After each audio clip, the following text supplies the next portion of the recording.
Okay, here we are, Chapter 2, Lesson 1. We are going to jump right on into decimals and fractions. So go ahead and get your book open to page 89. Make sure your pencils are ready. Make sure your brain is ready. If you need to do a stretch like I do, because maybe you've been sitting for a while, stretch it out. All right, here we go. Starting right away on page 89. We're going to go ahead and take a look at just these problems right here. It says, the instruments below show the part of the students in the school orchestra that play each type of instrument. So we have brass, and you'll notice that we have it written as a decimal. Well, we need to write that in word form.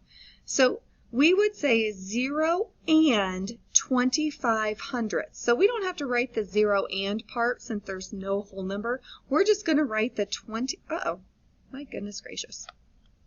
There we go. 25 hundredths with that THS at the end. The place value where the 2 is, that is the tenths. The last one is the hundredths. Well, in this one, it's the hundredths. So we have 25 hundredths, or you could say 0 and 25 hundredths. But when you read that number, you don't say 0.25. You might hear me say that to go really quickly through problems, but when we read decimals, we need to make sure that we read them with wherever that last digit is, that is the place value that it is holding. So here we go. We have 0 and 15 hundredths. So I'm actually just going to write 15 hundredths. And you have to make sure that you have that THS, hundredths, THS. The next one you're catching, well, I forgot to do this. 25 hundredths, 15 hundredths. Okay, because again, this is in the tenths, the 1 is, and the 5 is in the 15. Or, I'm sorry, the 5 is, 15. Okay, the 5 is in the hundredths place value. All right, write 0 and 31 hundredths in word form. So 31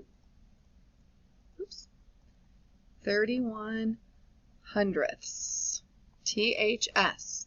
So we're going to write that as a fraction, meaning it's 31 over 100, 31 hundredths. That's exactly how you say it, exactly how that fraction is written.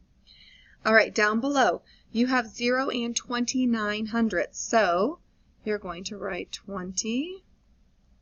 And I'm going to write it down here because I'm running out of room. Hundredths, THS. And we're going to write 0 and 29 hundredths as a fraction, which is 29 over 100. All right, go ahead and turn the page. See, I got to turn my page here, but I just kind of slide over on my other one. Okay, take a look at this. It says decimals like 0 and 25 hundredths, 0 and 15 hundredths, 0 and 31 hundredths, and 0 and 29 hundredths can be written as a fraction with denominators of 10, 100, 1,000, so forth and so on, right? Any number that can be written as a fraction is a rational number. So if you have your notebook next to you with notes that you're going to want to use for your quiz, you might want to write that down, okay? Just in case if we don't have the opportunity to use our book on a quiz or a test, you might want to write that down. Decimals like 3 and 25 hundredths, 26 and 82 hundredths, and 125 and 54 hundredths can be written as mixed numbers in simplest form. Well, we're going to talk about what that means. Take a look here. I love these examples. If ever you get stuck, always go back to the examples at the beginning of the page because it literally walks through everything. It's amazing, okay? So, taking a look at this. The place value, it says, write each decimal as a fraction in simplest form. The place value chart shows that the next place value of the last decimal is in the tenths. So, we're looking at 0.6. Now, the reason I said it that way is because now we're going to work on how we actually say it. Since the place value right after the decimal is in the tenths, that is how we say it. So what number is that? It is 6. So it is 6 tenths. That's how we say that. We could say 0 and 6 tenths. We're going to say 6 tenths. Now listen to how I said that. 6 tenths. Well, if I just said tenths, that would mean that my denominator is going to be 10. Oops. So I'm going to write 6/10, just like it is written, and the way you say it is exactly how you write it as a fraction. So 6/10. Now, here's the kicker with 6/10. It is not in simplest terms.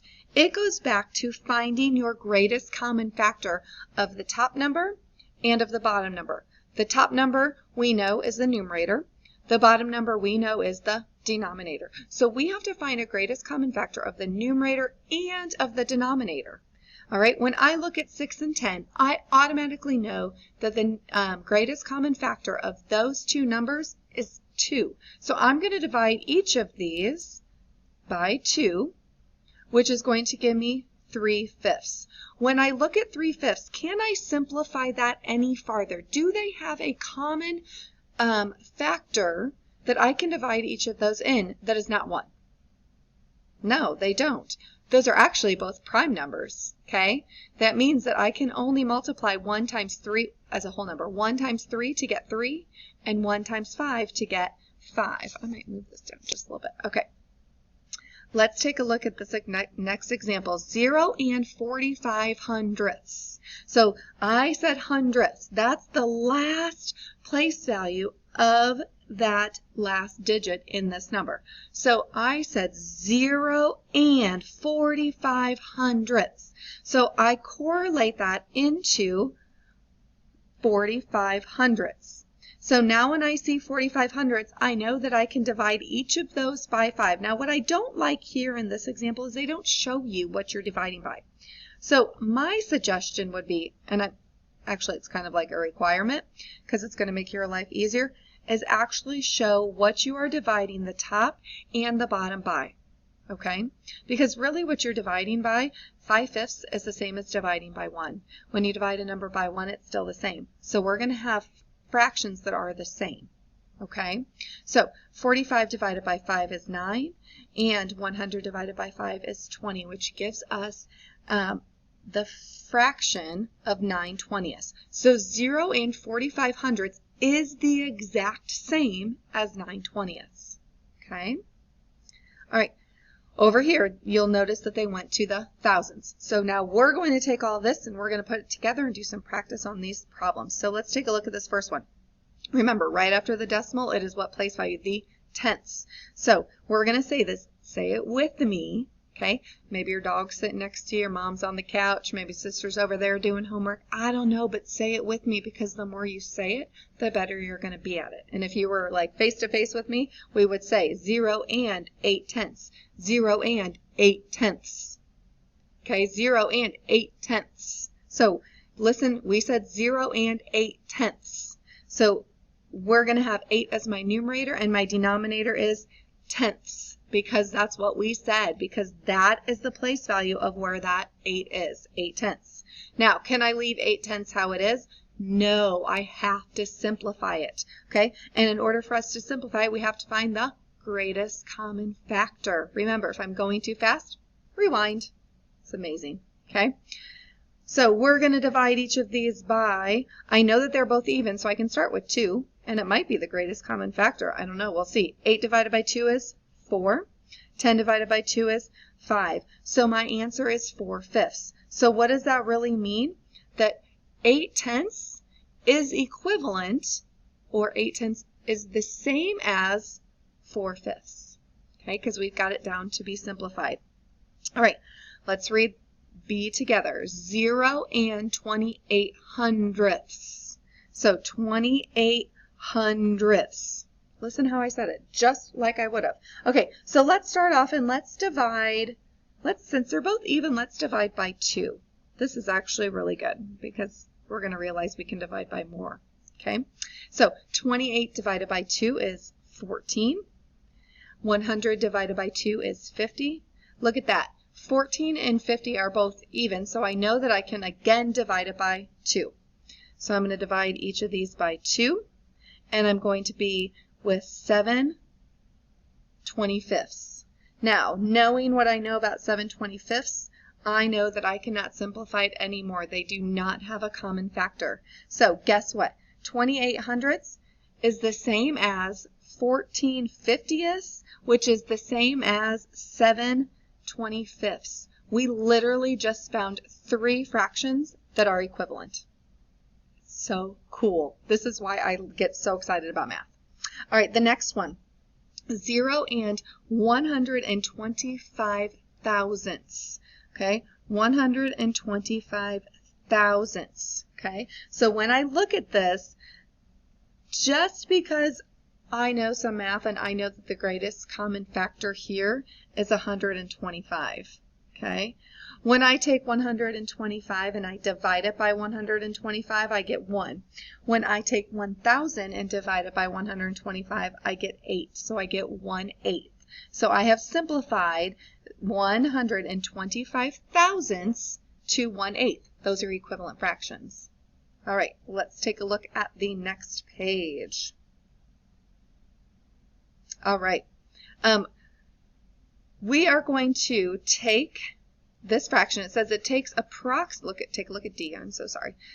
It takes approximately 4 65 quarts of milk to make a pound of cheese. Express this amount as a mixed number in simplest form. So 4 and, that is my whole number, 4 and, okay?